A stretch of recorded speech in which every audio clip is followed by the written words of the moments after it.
Bueno, pues ya empezamos. ¿Qué tal? Buen día, tarde, noche o fin de semana para los que nos están viendo. Aquí estamos nuevamente y hoy somos más. Entonces, bueno, aquí está Alejandro Chávez que le saluda y hoy nos acompañan Ricardo Esparza. ¿Qué tal, Ricardo? ¿Cómo estás? Hola Alejandro, muy bien. Nuevamente por aquí, muchas gracias por la invitación. No, gracias a ti por venir. Rodrigo García, ¿qué tal, Rodrigo? ¿Cómo estás? Hola, muy bien. Saludos a todos en el horario que estén. Saludos. Así está. Y ahora se integra también Mauricio Cortés, aquí Mauricio, que es historiador y también le fascina la historia por aquí de Guadalajara y los alrededores. ¿Qué tal, Mauricio? ¿Cómo estás? Alejandro, a los demás, ¿qué tal? Buenas noches, días, tardes. Un saludo para todos los que nos estén viendo y pues bueno, aquí estamos para platicar de un tema, pues no sé si polémico, pero sí de controversial a lo largo de la historia de México, ¿no? Sí, sí, de hecho, les comento, los que nos están viendo o escuchando, porque pues sale por video, pero luego también lo ponemos por ahí en el podcast. El tema que escogimos para esta ocasión, esta semana, es la Inquisición en la Nueva Galicia. Seguramente todos han escuchado ese periodo oscuro, ¿no? De la Iglesia Católica, que fue la Inquisición.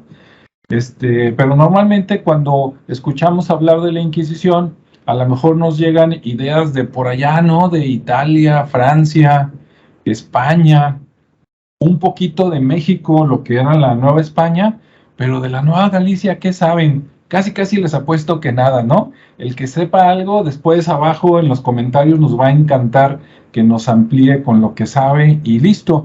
Incluso se escucha más de la Inquisición hasta en Estados Unidos, ¿no? Porque ¿quién no conoce las brujas de Salem, por ejemplo, ¿no? Que sea por películas de terror, ¿no? Ahí las pobres chicas que las acusaban de cualquier cosa con tal de apropiarse de sus pertenencias o dejarlas calladas, ¿no? Bueno, ese es mi punto de vista, adelantando un poquito.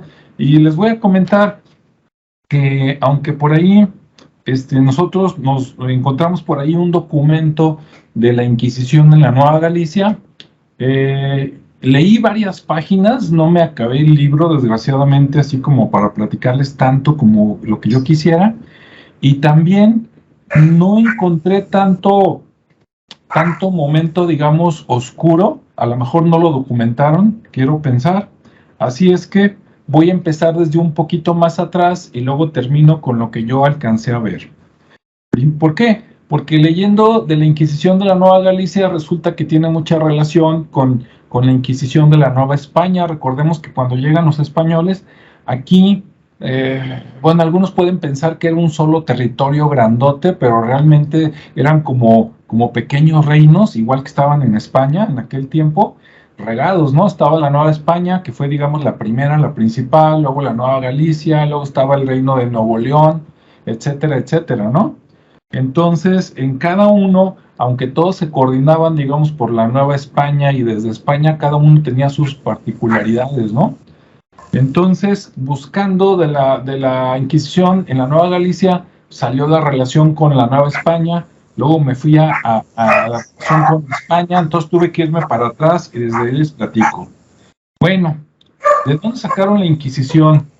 Y las cifras pueden estar mal, me refiero a que algunos autores pueden decir un año y puede ser que esto sucedió a lo mejor 5 años antes o 5 años después, ¿no? Pero más o menos por ahí yo investigué que la Inquisición, digamos que se creó o se desató más o menos por allá, algunos autores dicen que en 1184 en Francia, y otros mencionan que como en 1200 y tantos, ¿no? Entonces hay una variación como de 20 años en Francia. ¿Y por qué? Bueno, de lo que yo investigué, tuve que ir a conocer a los cátaros, ¿no? ¿Qué son los cátaros? No son los que catan vinos, ¿verdad? Por si alguien se está emocionando, no.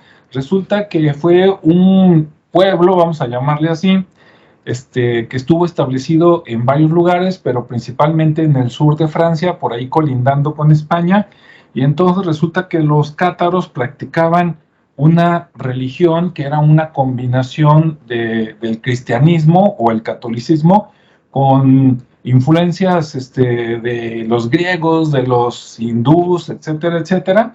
Entonces, por ejemplo, ellos en aquellos tiempos creían en la reencarnación, eso del cielo, el infierno, el purgatorio y eso, pues como que no les hacía a ellos mucho sentido. No querían pagarle el diezmo a la iglesia. Yo creo que por eso les fue mal, etcétera, ¿no? Entonces, como tenía algunas diferencias con el catolicismo, yo creo que cuando ya no quisieron pagarles el diezmo fue cuando el Papa de aquel tiempo dijo hasta aquí, ¿no? Entonces lanzó una cruzada y dijo a someterlos. Primero lo intentaron así como que por las buenas, o sea, por las buenas es, ¿sabes qué? No digas lo que dices, ni quiero que creas lo que estás creyendo, quiero que te apegues a la fe católica y a lo que dice la Biblia, ¿no? Entonces, bueno, ellos no quisieron y resulta que pues los invadieron, ¿no? Así como nos fue como a nosotros, a los españoles después, pues allá lanzaron una cruzada, más o menos en aquellos años por 1200 y tantos, por aquí tengo 1249, principalmente al reino de Aragón, que es la parte baja de Francia, colindando con España, porque ahí es donde estaban más, digamos, más desatados, en el buen sentido, de que se veía que, o sea, no disimulaban las cosas en las que no coincidían con la iglesia, ni lo escondían, ¿no? Entonces se fueron sobre de ellos, y para esto, pues inventaron la Inquisición en la iglesia, por ahí. Aquí tengo que eso fue una bula papal de 1184 de Lucio III, para los que quieran buscar por ahí información. Entonces fueron, les hicieron la guerra y los despojaron, ¿no? Y la Inquisición era un pretexto como el decir, ¿sabes qué? Tú estás diciendo blasfemias, estás diciendo mentiras, difieres de nosotros, entonces arrepiéntete, bautízate y hazte como nosotros, o si no, pues pierdes tus bienes, los confiscamos, y pues te torturamos y hasta te matamos, ¿no? Entonces dicen que hubo una matazón tremenda. Yo encontré datos desde algunos que hablan desde algunos miles hasta otros que dicen que pudieron haber matado hasta 500,000 de personas. Entonces, si eso es cierto, dices 500,000 de personas en 1200 y tantos, pues estuvo cañón, ¿no? Y luego se preocupan por Ucrania. Pero bueno, entonces de ahí salió la Inquisición, de acabemos con ellos, ¿no? Y también de pasada con los judíos, ¿no?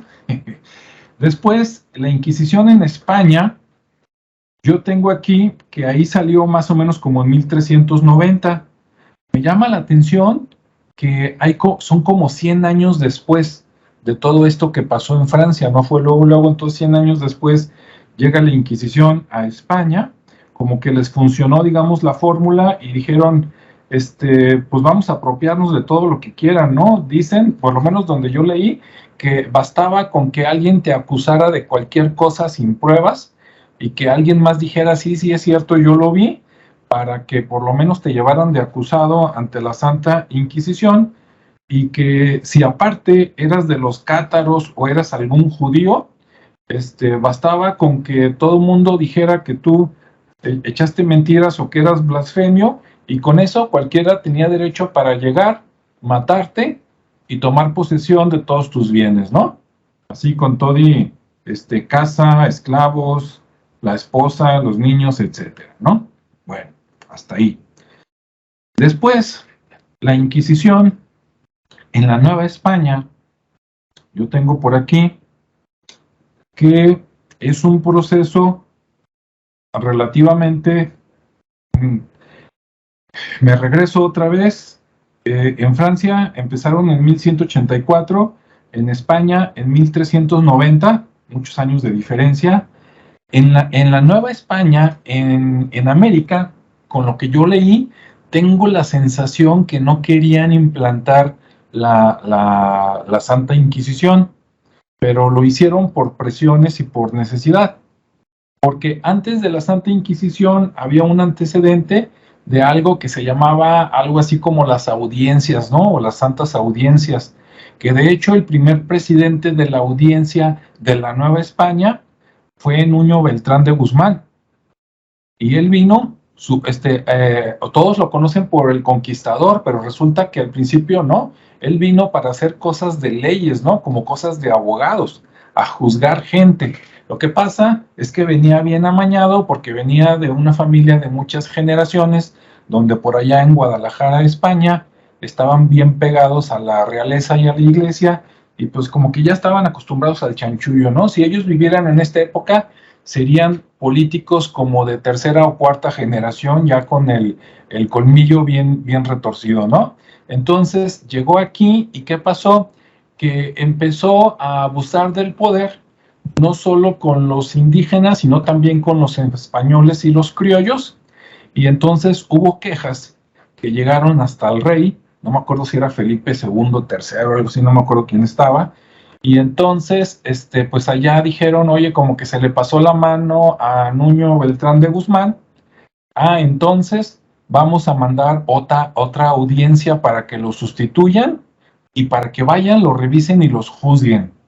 Esto no sé si mucha gente lo sabe, pero es interesantísimo, porque resulta que si no hubiera habido esta queja y el rey no hubiera hecho una segunda audiencia, que fue el antecedente después de la Santa Inquisición acá, Nuño Beltrán nunca hubiera ido a conquistar la Nueva Galicia, porque él estaba viviendo, digamos, de la política, abusando del poder de gente, despojando bienes, despojando esclavos, agarrando todo lo que pudo, y cuando se da cuenta que lo denuncian y que viene alguien y que ese alguien lo va a juzgar, si él se hubiera quedado, lo hubieran juzgado y lo más seguro es que lo hubieran deportado a España. Entonces no le quedó otra más que decir que iba a conquistar, o sea, él se peló, ¿sí? Se peló, así como ahorita se van los narcotraficantes o se van los expresidentes o algo así, se peló, pero pidió lana, pidió un ejército, se lo dieron porque dijeron, bueno, de que siga fregando gente mientras llega la nueva audiencia a que se vaya, pues mejor que se vaya, ¿no? Entonces le dieron algo así como, de lo que yo leí, 10,000 indígenas de batalla, como 4,000 indígenas de carga, algo así como 300, 500 españoles con armas, 12 cañones y como 150 caballos, ¿no? Entonces él con eso se fue, dizque de conquistador, pero salió huyendo. O sea, fue su huida, fue su plan maestro de la Nueva España y se vino a la Nueva Galicia y por eso llegó tan sanguinario, matando, arrasando y todo, aparte que le gustaba, ¿verdad?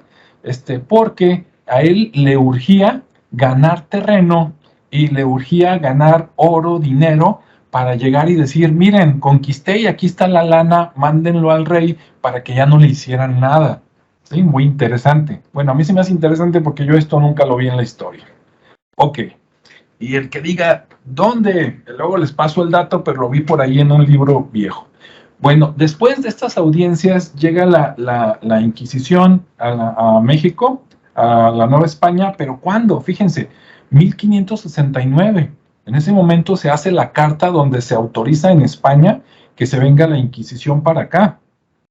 Entonces, de 1390 en España a 1569 en la Nueva España, también pasaron más de 100 años.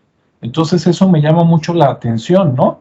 Quiero pensar que si no hubieran pasado ciertas cosas y si no hubiera un relajo por acá, no, a lo mejor no se hubiera implementado, ¿no? Pero bueno, llega la Inquisición a España y desgraciadamente se viene con las malas mañas que ya había tenido en Europa. Entonces, más que de veras venir a hacer justicia, llegaron lo que ahora llamaríamos como para hacer una nueva repartición, ¿no? Entonces llegaron también para que los que eran fieles a la iglesia, fieles a la corona, pues esos los dejaban tranquilos, pero los que no eran tan fieles o que a lo mejor andaban con ánimos de repartirse ellos el terreno o de no dar el dinero que correspondía a la corona o no dar el diezmo a la iglesia, a esos los acusaban, los perseguían y les quitaban sus propiedades, ¿no? Bueno, eso hasta ahí. Y tan así que a pesar de que en 1569 se autoriza, no entran en posesión hasta 1571, porque se autoriza en 1569, pero de aquí a que llegan en barco esas personas primero a España, y primero allá en la Nueva España, hoy México, allá se instaura la Inquisición, y desde ahí quisieron juzgar a todo, digamos, a todo el país, ¿no? Ahí empezaron, ahí vienen los males de México del centralismo, ¿no? Desde aquellos tiempos. Resulta que al principio, en lugar de decir vamos a hacer delegaciones, ¿no? Y uno para la Nueva Galicia, otro para la Nuevo León, etcétera, dijeron, no, vamos a juzgar todo por aquí. Pero obviamente eran muy pocos y no se daban abasto en el país, y eso les duró nada más como un poquito tiempo, y entonces tuvieron que hacer como delegaciones, que esas delegaciones eran, voy a mandar un pariente mío de México, de la Inquisición, allá a, por ejemplo, a Nueva Galicia, pero ese pariente lo único que hacía era buscar a quién acusarlo, levantarle falso y después mandarlo a México para que allá lo juzgaran. Entonces esas delegaciones era como una cacería de brujas en el sentido actual, ¿no? No en el sentido antiguo, en el sentido actual de búscate a ver de quién nos podemos aprovechar y mándamelo acá a la capital para juzgarlo por allá. Bien, ahora, ¿de qué se les juzgaba? De lo que buscaban aquí, ya hablando de la Nueva Galicia, las principales causas que yo encontré era por blasfemia y a veces por cuestiones sexuales, ¿no? Por poligamia o algo así, sobre todo los indígenas, que ellos tenían a lo mejor costumbres de tener 2 o más esposas, y estos se aprovecharon y dijeron, no, pues eso no coincide con lo que pregona la iglesia, entonces cualquiera que diga que sí tiene 2 o más, mándamelo para acá, ¿no? A ver qué le quitamos. Y bueno, dentro de la blasfemia, porque mucha gente va a decir, ¿eso qué es? Sería como o echar mentiras o estar en contra de las buenas costumbres o de la Biblia, ¿no? Me encontré algunos castigos por ahí, y ahora, hace rato, bueno, primero vamos a la blasfemia. Por ejemplo, a una persona que la juzgaron, fíjense, la juzgaron en 1571. La Inquisición, acá en la Nueva España, se crea en 1569. Llegan en el 71. Y de repente empiezan a llevar a personas acusadas de lo que hicieron en 1564. O sea, venían a fregar. La aplicaron retroactiva. Dices, oye, ¿cómo es posible que me estás acusando de algo que hice hace 6, 7 años? Así se las gastaron, ¿no? Entonces dijeron, este es muy mal hablado. Pues a juzgarlo, no a todos los torturaban, eso es cierto, a veces nada más pagaban una multa como las que ahorita les voy a decir. Entonces, por ejemplo, aquí tengo una multa de un señor al que le dijeron, bueno, pues, ¿sabes qué? Tu pena es que vas a conseguir cera para el Santísimo, ¿sí? Y además vas a pagar 20 monedas de oro, del oro sacado de las minas, dizque para los pobres, ¿ok? A otra persona, al que le dieron el castigo, digamos, más grave, sin que llegara a tortura ni nada de eso, fue a una persona a la que le dijeron que tenía que ir a una misa en la catedral, allá en México. Era de la Nueva España, tenía que ir hasta allá a una misa, tenía que ir como con un capuchón y una vela especial, porque así era como la manera de decir, este es pecador, y que todos se burlaran de él, ¿no? Además de eso, lo desterraron 10 años de las Indias, o sea, se fue de México, ni siquiera a Cuba, lo regresaron a España y tuvo que pagar 300 pesos. Y digo, si al anterior, que supuestamente le dolió el codo, tuvo que pagar 20 pesos, imagínate el de 300, ¿no? Sí fue en aquellos tiempos una muy buena lana.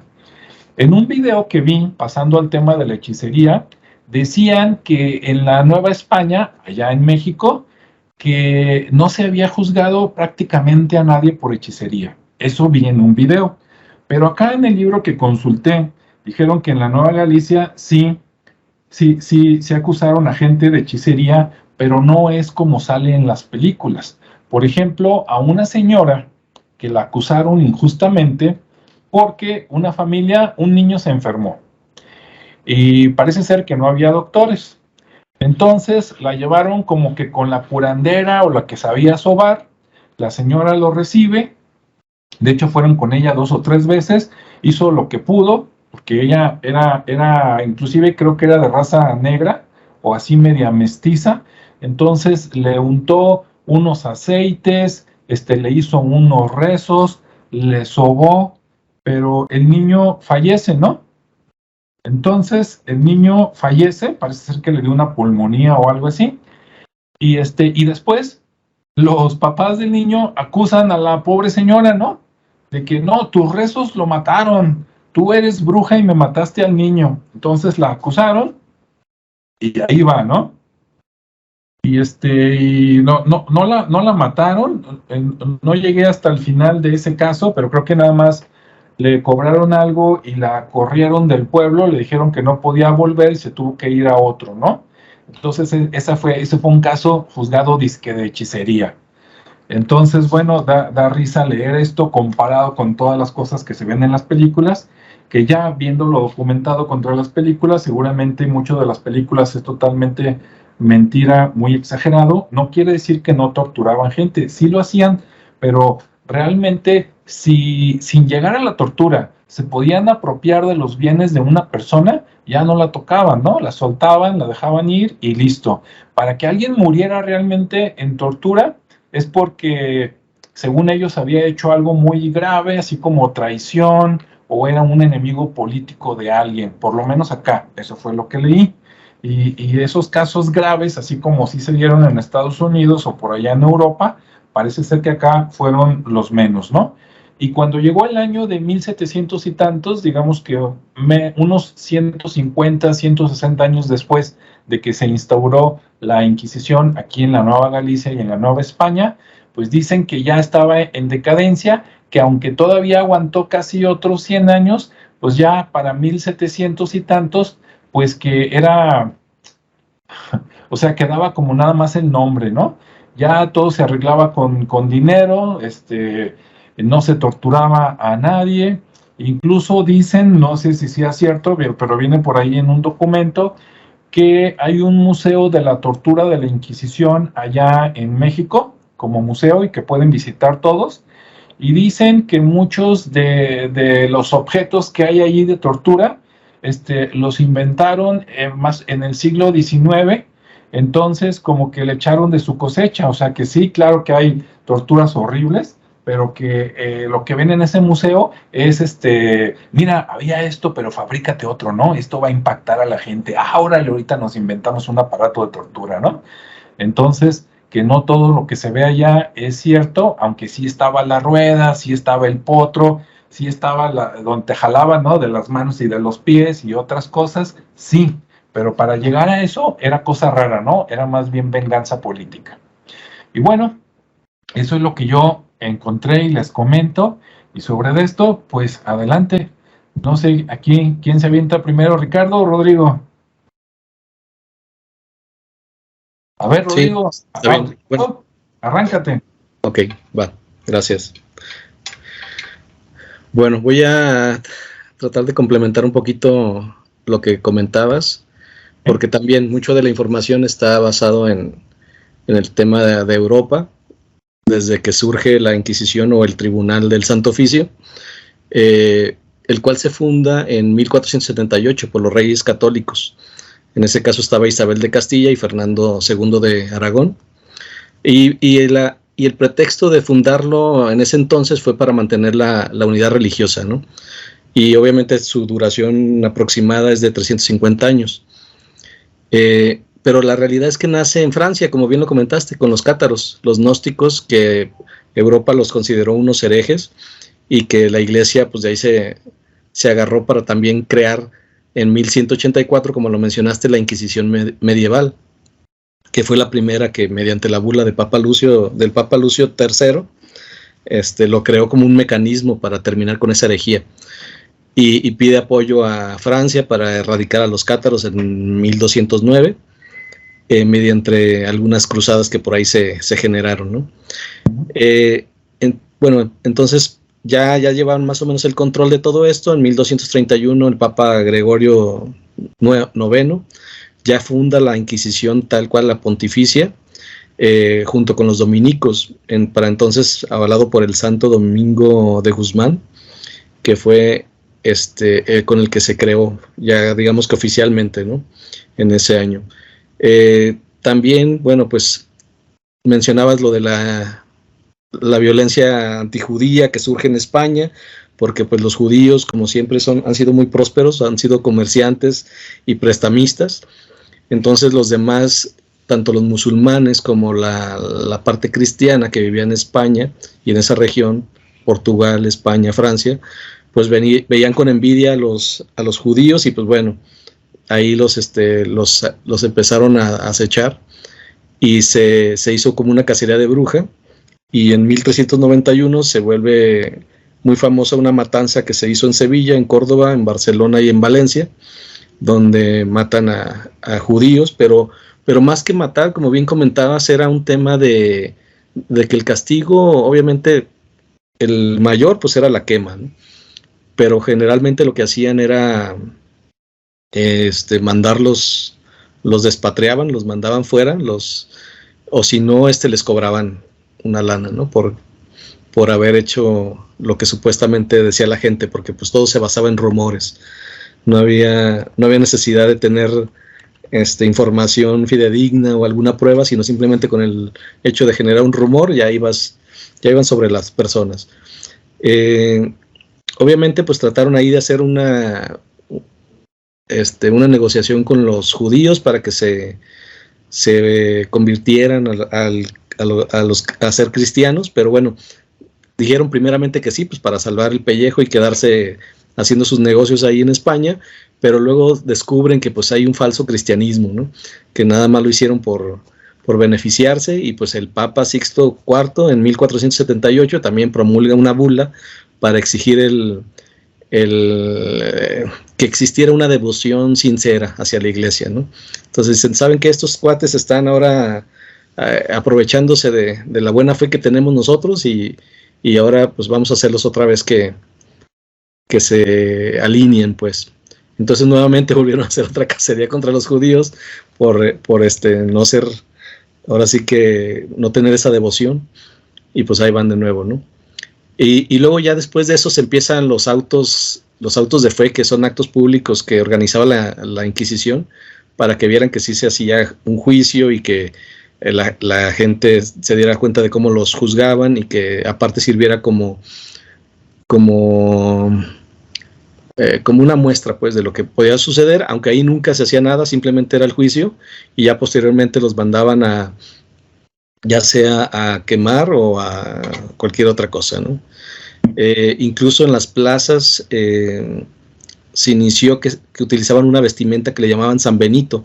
El San Benito es una prenda que se utilizaba en aquel entonces, que lo usaban para los penitentes católicos, se mostraban en público y se arrepentían, para que se arrepintieran de sus pecados, ¿no? Inició con ese simbolismo de usar una prenda como una especie de escapulario, donde se manifestaba la persona que había sido un pecador y que estaba arrepentido. Entonces así se paseaba por las ciudades, por las plazas, y posteriormente la Inquisición lo usa para señalar a los condenados por el tribunal, y bueno, se convierte en un símbolo más que de pecado, de infamia.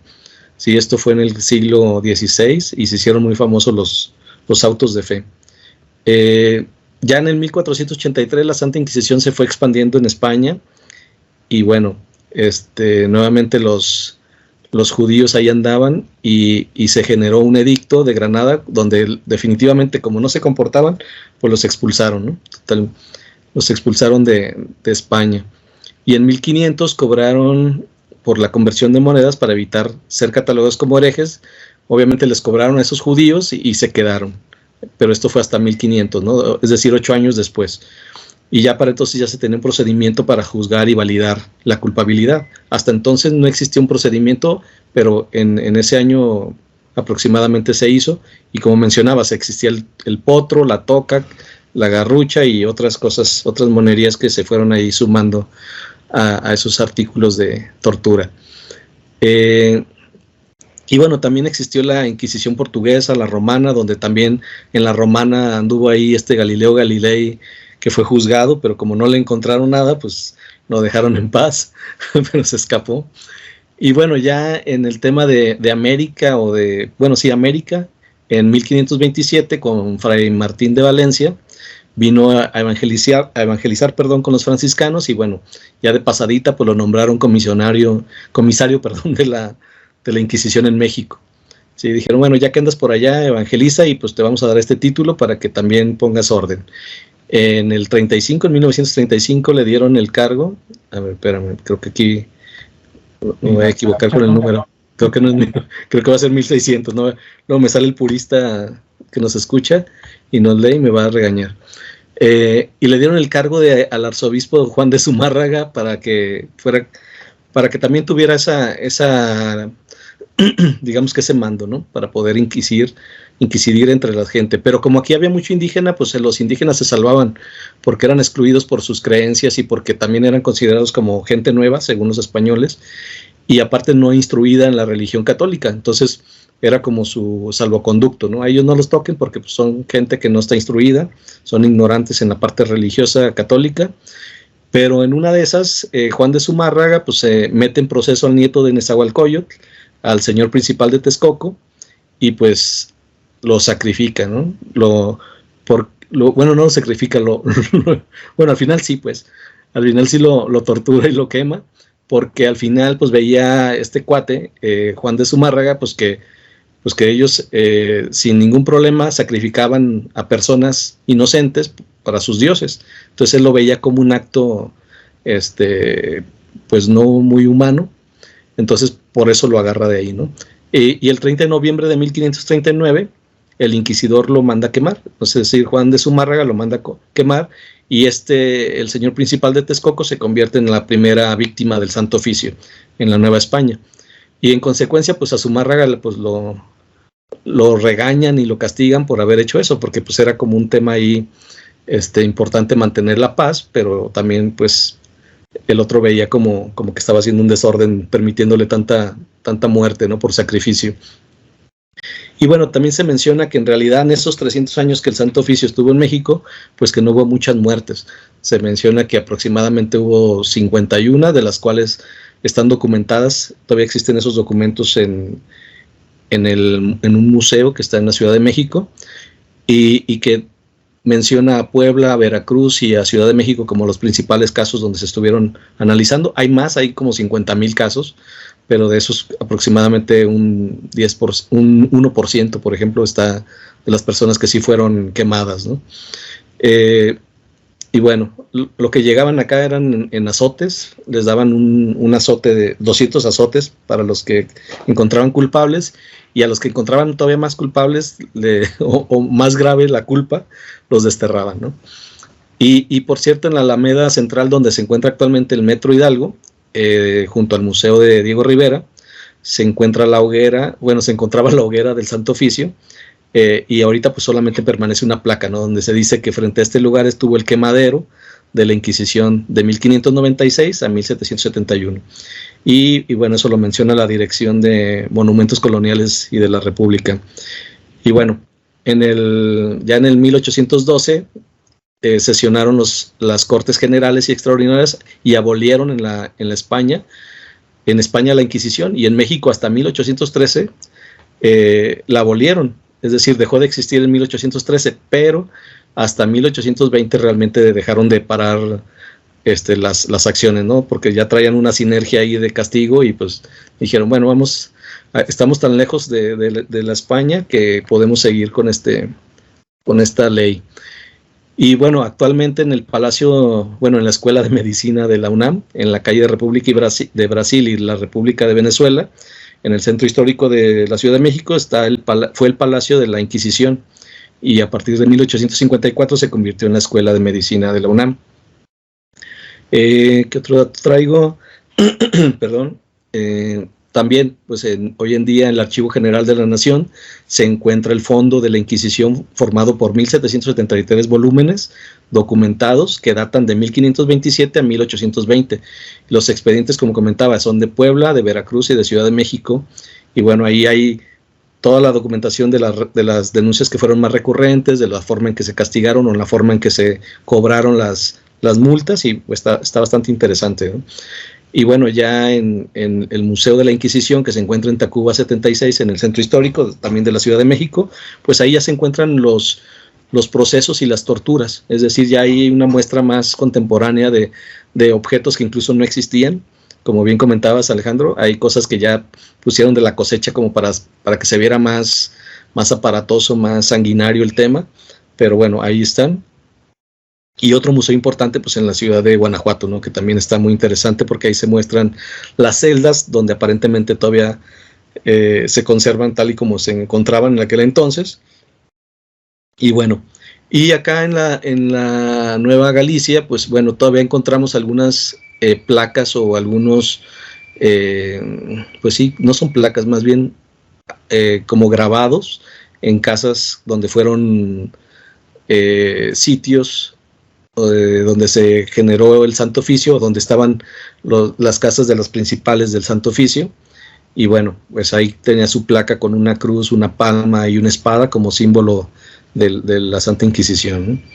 Y bueno, prácticamente es algo de lo que en general, con el contexto que tú también ya mencionabas, pues bueno, de lo que me encontré más aquí en Guadalajara, está una obra de teatro que se generó a partir de una historia verídica de un español, se llama Álvar Núñez Cabeza de Vaca, y su hijo Crisóstomo. Ese Cabeza de Vaca tuvo una historia muy interesante, y la obra se llama Conjuros. Es una obra de teatro del doctor Efraín Franco Frías, del CUAD. Él la creó, y fue por investigación de este caso. Y también otro libro interesante, porque ya no tiene mucho con la Inquisición, pero se me hizo muy interesante por el tema religioso ya más contemporáneo, que es el de se llama Poder, Religión y Sociedad de la Guadalajara del siglo XVII, que también muy interesante para entender pues la evolución o el carácter poliformo de esta ciudad, ¿no? Entonces ahí están como datos, como referencias, y sería, bueno, todo de mi parte, pero sea de interés. Gracias. Muy bien, bueno, vamos con Rodrigo nada más rápidamente. Hace rato que mencionaron a Santo Domingo de Guzmán, ¿sí? Ahí donde yo crecí en la colonia, ¿verdad? También por ahí un poquito, Rodrigo, estaba el templo de Santo Domingo, y yo por ahí leí que probablemente primero era Domingo de Guzmán, y primero hubo guerra, mató gente, luego lo hicieron santo, y es probable que haya una línea de sangre de Santo Domingo de Guzmán a Nuño Beltrán de Guzmán. Ahora sí, vamos contigo, Rodrigo. Ok, solo comentar, la iglesia se ha encargado de deformar un poquito esta historia de la santidad. La santidad la han representado en muchas ocasiones por personas que se mantuvieron firmes en la fe, lo cual me lleva a una versión un poquito más antropológica de todo esto. Si nos vamos a los imperios antiguos del mundo, de los que conocemos, de los que nos enseñaron en los libros de historia, pues nos tenemos que basar en la cultura egipcia y la sumeria, o la que de mesopotámica, en general, que fueron varias, fueron la acadia, la sumeria, en fin, fueron varias. Y digamos que en Mesopotamia la parte religiosa estaba muy unificada en el tipo de prácticas que se permitían. ¿A qué va esto? Bueno, de alguna manera la humanidad ha creído durante muchísimo tiempo, desde la historia y antes de eso, desde la prehistoria, que existen ciertos elementos que te permiten prosperar o enfermar o beneficiarte o perjudicarte en tu vida cotidiana normal. ¿Sí? Y de ahí surgen las religiones, las creencias y las religiones. Se habla de que las primeras religiones eran animistas, de que tenías que rezarle a tus ancestros, que tenías que rezarle al espíritu de la roca, de la planta, del mar, de lo que sea, ¿no? Moraleja, hay una experiencia espiritual en el ser humano. Real o no, ya de cada quien tendrá su propia opinión, pero la cuestión es que siempre se ha manejado así, insisto, desde la prehistoria y bueno, en la historia. A diferencia de los sumerios que tenían un solo esquema o un solo sistema religioso, los egipcios tenían un sistema unificado que abarcaba varios grupos, y esos varios grupos tenían básicamente dos tradiciones. En uno de ellos se manejaba el obtener los dones de esos dioses a través de ciertas prácticas, y en el otro de ellos se manejaban obtener los dones de esos dioses a través de otras prácticas. Unas más fáciles, unas más difíciles, unas más complicadas, unas más sencillas, pero al final son esas dos prácticas. De ahí surge, por ejemplo, la historia del famoso Akenatón. Akenatón es un unificador, siguiendo uno de los esquemas logra posicionarse y mantenerse como hegemónico durante cierto tiempo, al grado de que anula a la otra parte y desaparece la cuestión de tener muchos dioses. Y dice, no, tenemos que nada más reverenciar a uno solo. Y por lo tanto, los otros se le echan encima y acaban matándolo porque eran muchos. Y al final era nada más, aunque fuera faraón, seguía siendo un humano. Bueno, los judíos estuvieron en Egipto mucho tiempo y los judíos pues, estuvieron rodeados de pueblos enemigos. Si nos basamos en la parte semi-histórica de la Torá y de la Biblia, pues los judíos provienen en primera instancia a Abraham de ya del reino sumerio, donde se le aparece la deidad y le dice, oye, pues necesito que abjures de tus propios dioses y que te unas a mí creyendo que yo soy el verdadero. A cambio de eso te daré las riquezas y fertilidad y hijos tantos como estrellas, ¿no? Entonces él abandona por allá su tierra y empieza a caminar y bla, bla, bla. Moraleja, en algún momento entre las prácticas sumerias y las prácticas egipcias, el pueblo judío se alimentó. Ok, el pueblo judío estaba rodeado de otros países, otros territorios que lo atacaban, ¿sí? Y que obviamente creían en dioses diferentes. La cuestión del pueblo judío es que también tenía básicamente 3 versiones diferentes de su propia religión. Entonces generan un grupo social o un estrato social dependiendo del tipo de prácticas que realizan. Y la parte que nos conocemos ahí de las historias del catecismo de los fariseos, de los saduceos y de los esenios, ¿no? Bueno, Jesús provenía de los esenios. La cuestión es que igual que en Egipto, pues tenían diferentes prácticas, pero hay ocasionalmente alguien que se avienta el rollo y el juego de esta práctica y con calma y con mucha paciencia de repente genera el suficiente, no sé, poder, suerte o lo que sea como para poder conquistar a los demás, para poder doblegar a los demás. Es práctica judía aprovecharse de esta buena suerte de los demás. Por eso la prosperidad. A ver, voy a tratar de identificarlo con una situación actual. Si tú de repente ves un negocio que no vende, que no tiene gente, que tú dices no va a prosperar, y ves a los dueños llegando en carrazos y llegando no sé, cumpliendo con un montón de expectativas económicas sociales, ¿qué es lo que dices?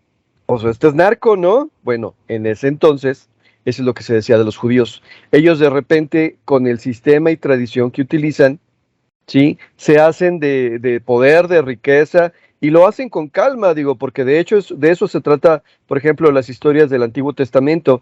Primero vas a ser esclavo en otro país, y luego vas a padecer en otro país, y luego te van a reconocer en otro país, y luego te vas a convertir en el virrey o en el rey de ese país. Así es como funciona el esquema, en donde esta religión les dice, ten paciencia, ten calma, porque tarde o temprano se las vamos a juntar, se las vamos a mandar todas juntas, y entonces es cuando se van a doblegar. Ok. Ese esquema es el que del cual se aprovecha o se apodera la religión católica, y en el Concilio de Nicea, en el año 300 y tantos, 384, 164, no me acuerdo, se ponen de acuerdo y unifican el rito, y dicen, a ver, vamos a seguir este esquema, y al igual que los judíos, empiezan a hacer las prácticas rituales que hacen que de repente tengan poder. Ok, de alguna manera les funcionó bastante bien, porque con Roma, sin Roma o a pesar de Roma, pues lograron sobrevivir, y al rato Constantino era también católico, y al rato toda Europa era católica, bueno, casi toda Europa era católica, aunque podríamos decir más bien que casi toda Europa era sincrética. En otras palabras, los romanos permitían que cada quien mantuviera sus dioses siempre y cuando pagaran impuestos. Y bueno, es más o menos lo que platicaste de los cátaros, ¿no? Pero llega un momento donde aplica aquel principio de la identidad y la discriminación. Entonces, ¿quién soy yo? Soy yo lo que me enseñaron mis padres, soy yo en el contexto donde crecí, soy yo donde de repente me desarrollo, y todo el que no esté conmigo, que no es mi familia, que no es mi grupo, de repente se puede convertir en mi enemigo o del cual tengo que cuidarme. ¿Por qué? Porque en ese momento vivíamos en una situación ya estoy hablando de reencarnación, ¿verdad? Pero bueno, vivían en una situación de regionalismo, donde lo que se aprovechaba en esta región, de repente los de la región vecina querían aprovecharse de ello y robarlo. Entonces se dan los famosos chauvinismos, y los que somos de aquí no somos de allá, y los que no son de aquí son mis enemigos. Ok, la Iglesia Católica entonces establece que para no andar batallando tanto contra las demás creencias, para no andar sufriendo con estas situaciones, y aplicamos un sistema judicial, un sistema de leyes basado en el derecho romano, y a este le vamos a aplicar el nombre de Santa Inquisición. Santa, no sé de dónde demonios lo sacaron, pero la Inquisición. Ok, ya tienen un mecanismo que aplica los conocimientos. Llegamos ahora a la Nueva España y llegamos ahora a la Nueva Galicia. Ok, la población mayoritaria en este lado del mundo era, obviamente, entre mayas e indígenas de proveniencia náhuatl. Ok, ellos tenían sus propios dioses, ellos tenían sus propias creencias. Regreso, si nos vamos a las diferentes religiones del mundo, algunos pedían sacrificios de sangre, algunos pedían sacrificios de familia. Por eso, cuando a Abraham le dice, mátame a tu hijo, a Abraham no le parece extraño, porque pues, es algo que hacía yo allá, y es el único hijo, y me dice que voy a tener más, pues órale, ahí te va, ¿no? Y a la hora lo salvan. Si no es que yo no quiero ¿cómo se llama? Sacrifiques a tu hijo. Quiero que creas en mí, esa es la parte que quiero que crea. O sea, el famoso dogma de fe, ¿no? O sea, tienes que creer a pesar de lo que se esté diciendo. Moraleja, ¿qué haces en una sociedad donde la mayor parte de la población creció con una religión diferente, donde para obtener el beneficio de los dioses, o sea, para obtener los beneficios de la vida en buen estado en la tierra, depende de sacrificios de sangre? Depende de prácticas rituales donde no construyen iglesias, sino que aprovechan espacios de terreno, donde se meten a cavernas o se suben a cerros, o donde de repente tienen ciertos puntos de adoración construidos por ellos, pero no se parecen a las catedrales góticas o a las catedrales clásicas o algo por el estilo. O sea, acá son basamentos, son pirámides, son ciertas zonas. Pues ven, sencillamente los vamos a empezar a absorber y adoptar, ¿no? Y al que no esté de acuerdo, pues ¿qué le hacemos? Pues le llamamos la atención y lo traemos para acá. ¿Cómo? Pues a través de un juicio. El juicio es tan sumario como básicamente cualquier juicio que sea impuesto por una autoridad que no tiene mucho fundamento. Pero al mismo tiempo, bueno, desde su perspectiva tenía mucho fundamento. ¿Qué es lo que se juzgaba? Bueno, pues básicamente lo que los mexicanos vivimos o creemos cada día. Digo, no digo que lo practica, pero bueno, es lo que escuchas todo el día. Pactos con el diablo. ¿Qué significa? Pues básicamente tener deidades diferentes, creer en que el beneficio lo vas a obtener no del Dios del cual no vas a hacer imagen, que por cierto en el catolicismo sí hacen imagen, pero bueno, sino de un Dios diferente, de una deidad diferente que por ser menor al Dios principal, pues es básicamente un demonio.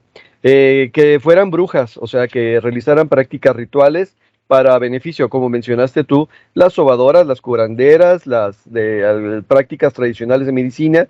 Ahora está muy de moda ir a los temazcales, por ejemplo. Bueno, en otros tiempos esas prácticas eran vistas muy mal. El nahualismo, que básicamente es otra vez el animismo, el espíritu animal utilizado para beneficio de unas cuantas, con beneficio o perjuicio para otras tantas, el manejo de las hierbas y los hongos alucinógenos.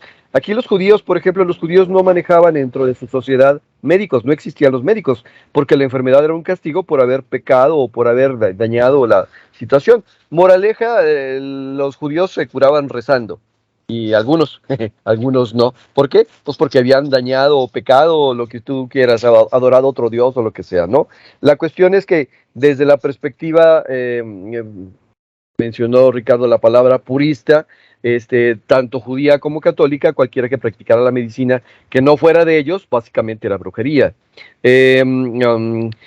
Ok, la magia para cuestiones de tipo sexual, emocional, erótico, es, a ver, ella no me conoce, yo no lo conozco, pero quiere que se acueste conmigo, quiero que sea mi mujer. Entonces vas con una persona y te dice que compres estas cosas, que hagas estas cosas y al rato vas a estar contigo. Ok, magia en la cual vas a aprovecharte o beneficiarte de las situaciones de los demás. Ahí vamos otra vez con el libelo de sangre y con los judíos, lo que ellos acostumbraban. Cualquiera que prosperara, cualquiera que tuviera dinero, podíamos acusarlo. ¿Por qué? Pues porque nos podíamos hacer de sus riquezas, ¿no?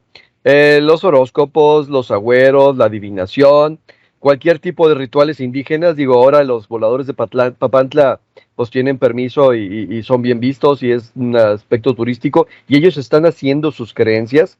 Dentro de ellos está la adoración al sol y todo lo demás. Y en otros tiempos eso hubiera significado que les quemaran las patitas, ¿no? Ok, los que hacían llover, por ejemplo, entonces ibas con ciertas personas y decías, oye, pues es que se nos está muriendo la siembra, queremos cosechar algo, no nos queremos morir de hambre. Ah, pues estas personas de repente hacían rituales, hacían sacrificios de algún tipo, no necesariamente humanos, pero de algún tipo, y conseguían que lloviera. Fuera cierto o no fuera cierto, eso estaba prohibido. Entonces, y bueno, la blasfemia que tú mencionabas, ¿qué es la blasfemia? Hablar de el Dios verdadero, obviamente del catolicismo, como si fuera un Dios falso, o poner a un Dios que no era el del catolicismo como superior al Dios verdadero. Vamos de nuevo, vivimos en una sociedad y en un país donde hemos creado un sincretismo muy particular y tú lo has mencionado. Tenemos a los católicos que van el fin de semana a misa y en media semana van a que les lean las cartas. Tenemos a los católicos y a los cristianos que de repente dicen no se debe adorar a ningún elemento hecho por seres humanos porque el Dios Supremo no tiene esa forma, y tenemos los templos llenos de santitos y todos bien parecidos porque los fabrican en el mismo taller. O sea, tenemos una situación bien extraña, bien sincrética, bien compleja, y ¿cómo se llama? La Santa Inquisición era decir, bueno, básicamente tenemos una fuerza opositora contra todas las cuestiones que se pueden hacer. La semana pasada mencionábamos aquí en la del Callejón del Diablo que los acusaron de estar realizando una práctica de judíos, ¿no? En otras palabras, lo que mencionamos, que era un ritual de fertilidad, que estaban tratando de aprovechar al muertito que andaba por ahí, que estaban tratando de mejorar su economía por mecanismos que no eran bien vistos desde la perspectiva católica, porque voy de nuevo, al igual que en los egipcios, hay dos caminos, el fácil y el complicado. El fácil da resultados rápidos, pero no duraderos. El complicado tarda mucho en llegar, pero los resultados son más duraderos.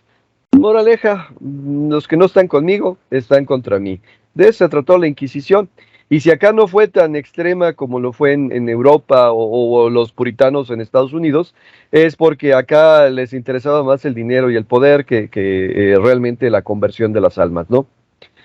Por lo pronto dejo por ahí el micrófono, que no sé, algo más. Muy interesante, Rodrigo. Mauricio, adelante, ¿qué nos completas por aquí? Bueno, a manera breve, después de lo que se ha compartido y lo que se ha platicado en estos minutos, como lo dije al principio, es una situación controversial porque siempre se ha mostrado también a la Inquisición, principalmente a las películas extranjeras, que hoy, por cierto, por el tema me eché una demasiado exagerada, la verdad, pintaban a la sociedad de aquel tiempo, a la sociedad, digamos, siglo XVI, siglo XVII, como una sociedad fanática de ver ejecuciones, o sea, como que no había otra diversión más que ir a ver a que quemaran gente, que ahorcaran gente, o les cortaran la mano, y se pretende a lo mejor dar un aspecto muy sádico de lo que no debería o de lo que no fue, por lo menos aquí en Nueva España, porque en Europa sí fue un poco más fuerte. Aquí en Nueva España no fue tan digamos, tan extremo. Sí había medidas fuertes, por supuesto, pero no a llegar a extremos fatales, o por lo menos llegar a extremos no tan exagerados. Y como lo mencionabas hace un momento, Alejandro, pues esta cuestión del museo, que de nueva cuenta lo vamos a retomar, de que le ponen un poquito de azúcar más al café, es que ponle esto para que se vea así, que para ver cómo está. Se pretende dar esa imagen, y de hecho creo que a la mayoría, o en lo personal, lo que yo recuerdo de mis lecciones de historia en la primaria, pues así lo pretendían hacer ver. O sea, como una sociedad que mataba gente porque no creía en Dios y ya. O sea, ya, como lo decía hace un momento Rodrigo, y es un concepto que es cierto. Si no estás conmigo, estás contra mí. Efectivamente, creo que no hay una frase que le quede a la perfección a la definición de la Inquisición en cierto aspecto. Y además, efectivamente, ver la Inquisición como una especie de negocio y no como una salvación, que se decía que se torturaba porque se pretendía salvar las almas de aquellos que estaban adoleciendo en la tierra. O sea, era tal que tenía cierta justificación para ellos la tortura, inclusive hasta la muerte, esperando a que el ser se arrepintiera, se abstuviera de todo lo que había hecho y que se convirtiera. Y no fuera un falso converso, que también es una cuestión que se dio mucho de las falsas conversiones para salvar el pellejo y para no pagar lo que hoy podríamos conocer como un derecho de piso, ¿no? O sea, efectivamente lo que mencionaba hace un momento Ricardo, de que se cobraban unas multas por este tipo de acciones, pues era como, digamos, un derecho de piso actualmente con gente que pues sabemos a qué nos referimos, de si no quieres que te hagan daño, si no quieres tener broncas, pues vas a tener que palmar. Sí. Y tenía que palmar, entonces tenía que pagar para evitarse ese tipo de problemas. Aparte, un comentario así un poco breve, de que la Inquisición no solamente fungía como una institución que también estaba ligada al Tribunal Civil, que es donde se realizaban los castigos, pero que también funcionaba como una institución financiera. ¿Cómo es posible esto? O sea, ¿cómo se puede pensar que una institución que estaba dedicándose a buscar en cierta forma la salvación de las almas, y lo digo entre comillas porque pues bueno, no sé si lo hayan hecho, probablemente no, pero era una institución financiera que inclusive daba créditos? La Inquisición podía otorgar créditos a personas que le solicitaran algún préstamo, podía financiar algunas cuestiones, pero ¿de dónde sacaba el dinero o los fondos la Inquisición para sostener estos gastos? Sencillo, lo acabamos de mencionar, las propiedades y los bienes de los acusados, ya fuese dinero, fuese en casas, fuese en muebles, obviamente pues la Inquisición decía, véngase para acá. Y de esta forma servía pues para sostener algunos gastos, inclusive aumentos de salario, y que esto servía para que varias personas solicitaran créditos a la Inquisición, así como se solicitaban créditos a conventos, a prestamistas, a usureros. También la Inquisición fungía como una institución financiera durante un tiempo, hasta que efectivamente, llegando ya a finales del siglo XVIII, siglo XIX, principios, es cuando ya la Inquisición comienza a decaer hasta prácticamente disolverse. Porque ya no era tanto, ya empezaba más la corruptela. De, oye, me está acusando de algo, era, tengo tanto, si te doy tanto, me libras, pues órale. Se soltaba un billetito y se acababa la historia. Empieza quizá también la historia de un poco de la sociedad y la corrupción actual a la que vivimos actualmente. O sea, se puede pensar un poco fuerte, pero traemos ese tipo de cuestiones desde qué épocas, ¿no? O sea, es un contexto social un poco que quizá no estaría tan descabellado, perdón, pero que sí es un contexto del cual no estamos alejados y que mucha gente a veces desconoce o no quiere conocer. Entonces, pues este tipo de cuestiones son impresionantes en el aspecto de que uno pueda llegar como una institución como estas, llegue a prestar dinero. La gente sabe de dónde venía, o por lo menos una parte de la gente, porque la otra parte pues ni siquiera se molestaba en investigar, pero sabían efectivamente de dónde surgían esos bienes y de dónde surgía esto. Y aparte, por ahí también en un momento les paso para cerrar el comentario el título de un artículo de revista donde estoy sacando esta información. Sí. Cerca del Palacio de la Inquisición había ciertas propiedades que la misma Inquisición arrendaba. O sea, también de ahí adquiría un ingreso. ¿De dónde salían esos ingresos? También de esta parte, de arrendar casas, de arrendar, como digo, créditos, los bienes, todo eso, de ahí la Inquisición pues sacaba un dineral. Un cobro, una parte de los diezmos, que una parte del diezmo, creo que una cuarta parte del diezmo iba destinada a la Inquisición. O sea, la iglesia cobraba su diezmo y de ese diezmo, una cuarta parte creo que se iba al Santo Oficio. Entonces, de hambre no se morían, eso no. Sí. Eso sí, de hambre no se morían. Pero sí es una cuestión hasta que es insólita, pues, que pensemos que una institución así puede ejercer cosas financieras o cosas económicas totalmente diferentes a lo que era su función. Entonces es algo muy diferente, muy distinto. Y solamente para terminar, ¿por qué la Inquisición fue más fuerte en el centro del país que aquí en Guadalajara, en Occidente, en Nueva Galicia? Por la cercanía de Puebla, Veracruz, que estaban relativamente cerca de Ciudad de México, pues también recordemos que en este tiempo la Ciudad de México era la ciudad número 1 de lo que era esta nueva tierra, era la capital de la capital. Guadalajara estaba en segundo término, pero la Ciudad de México era donde se manejaba todo lo centralismo en cuanto a gobierno, economía, todo. Entonces por eso es que la Inquisición tuvo más renombre, tuvo más acción en la Ciudad de México que la Nueva Galicia. Entonces hasta que fue decayendo hasta que finalmente desapareció, dejando una estela de controversia, de polémica, pero sobre todo pues dejando una interrogante de si la Inquisición hubiera continuado, por ejemplo, hasta la etapa de independencia, podríamos decirle, o más allá, hasta 1821, pongámosle, que es cuando se firma el Acta de Independencia, ¿qué es lo que hubiera podido pasar? Pero esos son interrogantes que con el tiempo y analizando las cosas se pueden llegar a resolver. Pero me parece que se terminó cuando tenía que terminarse. Creo que eso es lo que les puedo compartir. Enseguida por ahí mando el link de la revista. Pero por el momento es lo que yo les puedo compartir con mucho gusto.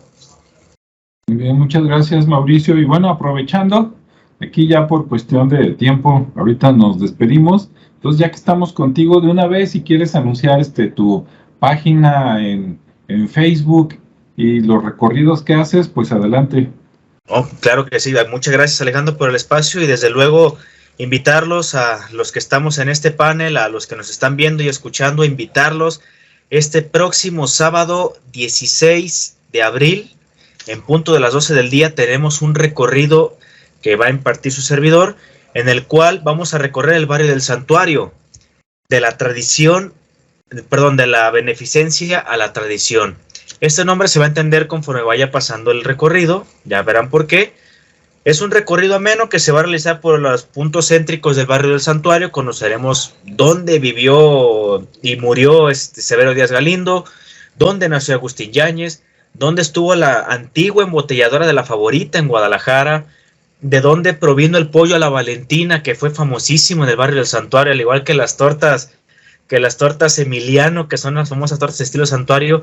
En fin, toda esta historia la vamos a conocer el próximo sábado en punto de las 12 del día, frente a la puerta principal del santuario, en el Jardín Alcalde, donde tenemos la estatua grande de Fray Antonio Alcalde, donde se venden los buñuelos. Ahí vamos a partir. La cooperación es de únicamente 50 pesos. Pueden llevar agua, pueden llevar calzado cómodo, pueden llevar gorra, pueden llevar sombrero, lo que ustedes gusten. Eso sí, lo que sí se recomienda y se tiene que utilizar es únicamente el cubrebocas para evitar algunas cuestiones y respetar protocolos. Así que por ahí pueden encontrar información en la página de Facebook Recorridos Históricos por Guadalajara. Al igual también ahí va a estar el link del grupo al cual se pueden unir, es un grupo público. Y próximamente contaremos con cuenta de Instagram. Así que pueden comunicarse a estos medios o al teléfono 33 16 25 45 60 para darles mayor información y nos vemos ahí el sábado. Muy bien, muchas gracias, Mauricio. Pues ahí están ya todos los datos y pues aquí se va a quedar el video para que toda la gente pues le dé me gusta y que se lo pase a todas las personas que estén interesadas porque valen la pena. Yo ya fui a acompañar a Mauricio y espero que también no me lo pierda. Bien, pues adelante, entonces, Ricardo, ¿con qué nos despedimos de tu parte? No, pues ya con nada. Yo creo que ya hablamos suficiente, eso espero que les haya gustado la participación de todos y bueno, pues aquí los esperamos, ¿no? Como invitado nuevamente, espero que esté en la siguiente ocasión y bueno, pues muchas gracias, un gusto estar aquí con ustedes. Gracias, Ricardo. Rodrigo, ¿tú qué nos dices para despedir? Que si bien el conocimiento espiritual de alguna manera configura o pudiera configurar nuestra vida y nuestra existencia, las instituciones que tratan de gestionar el poder espiritual sobre los demás, la ley sobre los demás, siempre fallan. Los humanos tenemos esa característica de que siempre que tenemos un poquito de poder, nos mareamos, y a la hora de que eso sucede, en vez de cometer justicia, cometemos abuso. Entonces, bueno, la Inquisición es un ejemplo más de esta situación. Muy bien, pues muchas gracias. Y bueno, de mi parte nada más 4 puntos, 2 son como chistes. Cuando estaba diciendo Mauricio que retratan a la sociedad de aquel tiempo de México como que les gustaba ver sangre, bueno, yo no lo sé, ¿verdad? Porque no lo viví, pero de que nos ponen esa imagen, sí. Y cuando lo estaba escuchando, dije, mira, mientras iba decayendo la Inquisición, y iba subiendo el gusto por las corridas de toros. Ahí lo dejo nada más, ¿no? Otro, recordé que una persona de las que venía en el libro que lo acusaron, ¿no? A la Inquisición, y le sacaron un dinero. ¿De qué lo acusaron? De que andaba diciendo que él creía que no existía ni el infierno, ni el purgatorio, ni el limbo. Entonces, con eso fue suficiente para que el compadre o quien sea lo acusara y lo llevara, y pues le hicieran juicio y le sacaran una lana, ¿no? Imagínate si existiera ahorita. Otra, de los cátaros que por ahí platiqué en algún momento al principio, a pesar de que los persiguieron, después la iglesia, como en otras ocasiones, se fusiló o se tomó algo de ellos y lo incorporó a la iglesia. Por ejemplo, si usted le reza al Espíritu Santo, resulta que la idea del Espíritu Santo era de los cátaros, y también el símbolo de la palomita. Entonces, para que vean nomás cómo están las cosas. Y por último, cuando decía Mauricio de que la Inquisición también prestaba, y digo, no era el único, pero prestaba dinero y era como un banco y todo, dice, imagínense el antecedente del Monte de Piedad, ¿no? Bueno, ahí dejamos las cosas. Entonces, pues muchas gracias por escucharnos, por vernos, y nos vemos en el siguiente video. No se lo pierdan. Hasta luego.